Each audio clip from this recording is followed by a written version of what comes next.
In this demonstration, we show how independently deployed digital twins can work together as a federated system to coordinate flexibility across the transmission and distribution grid. The transmission system is represented by a TSO Twin, while the distribution network is represented by a DSO Twin. Between them, an aggregator twin coordinates two energy communities, EC1 behind transformer substation TC1 and EC2 behind transformer substation TC2.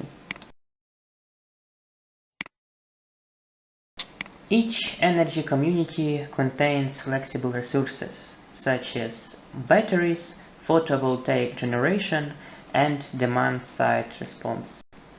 In this demonstration, each transformer substation has an exchange limit of 10 MW. We will now go through 4 stages of the same federated system. We start with the baseline state at midnight. This is our initial operating state, and the system is balanced. Set the TCO requested power to 0.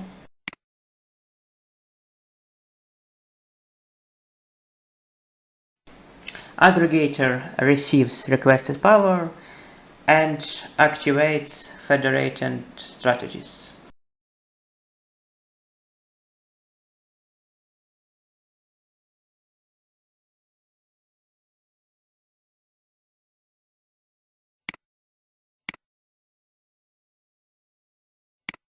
For EC1, both battery and DCR are now 0. TC2 exchange power also goes to 0.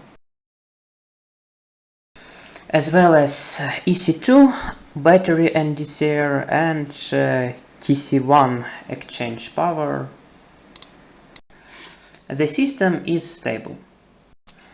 At 2 o'clock, the first event occurs. The DSO Twin reports a high voltage condition at transformer substation TC1 during a period of low consumption.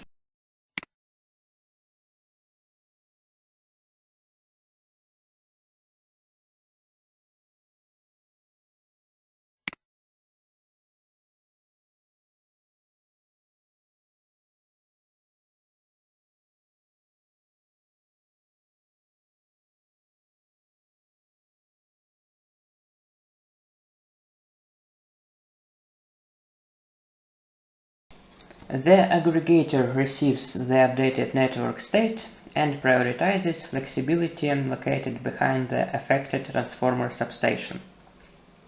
EC1 is connected behind TC1, so the aggregator activates resources in EC1. The EC1 battery starts charging with 4 MW. At the same time, the flexible demand in EC1 is increased by 2 MW.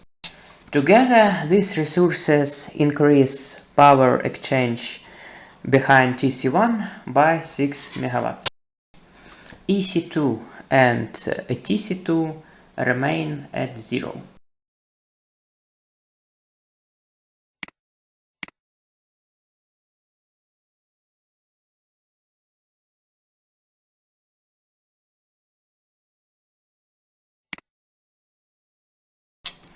At 6 o'clock, both transformer substations are available, and the transmission system operator requests 12 MW of upward flexibility.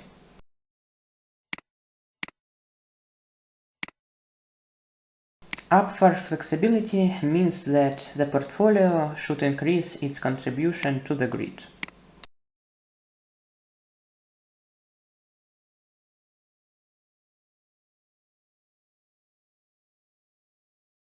The aggregator receives the 12 MW request. However, it cannot simply distribute the request arbitrarily. It has to respect the 10 MW exchange limit at each transformer substation, while also considering the current state of the energy communities. Because EC1 was charged during the previous scenario, it can now provide a larger contribution.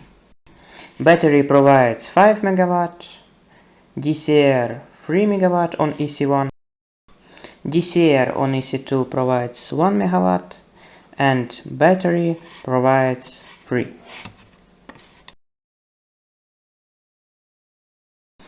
TC2 exchange power is 4 MW, and TC1 exchange power is 8 MW. 8 MW from TC1 plus 4 MW from TC2 gives exactly the requested 12 MW.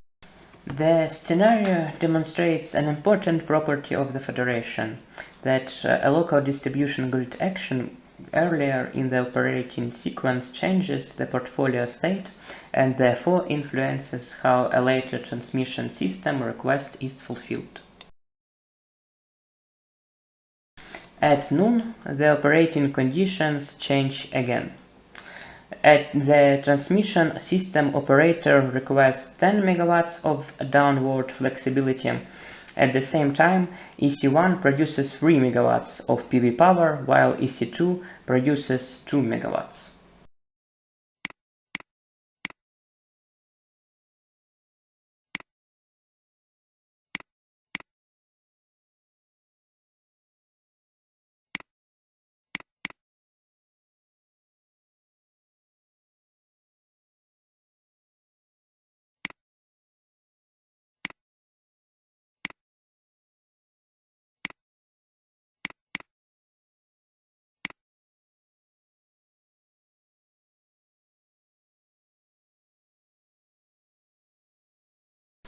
The aggregator therefore decides to change the community batteries.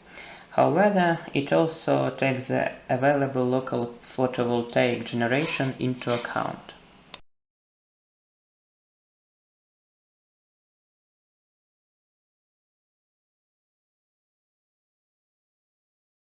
In EC1, the battery charges with 8 MW, 3 MW are supplied by local PV production, and the remaining 5 MW are imported through TC1. In EC2, the battery charges with 7 MW, 2 MW are supplied by local PV production, and 5 MW are imported through TC2. The result is 5 MW of grid import through TC1 and 5 MW through TC2. Together, the portfolio absorbs 10 MW from the upstream grid. At the same time, the local PV generation is directly consumed by the community batteries. Both transformer substations remain within the 10 MW exchange limits. Across these scenarios, the same federated digital twin infrastructure has responded to 3 different power system conditions. The key point is that the individual digital twins do not operate as isolated components. Through federation, the aggregator combines TSO service requests, DSO network constraints, energy community states, and local renewable generation into one coordinated system-level decision. The central capability here is that a federated digital twin infrastructure can coordinate local distribution grid needs with transmission system balancing services while respecting resource states and transformer substation constraints.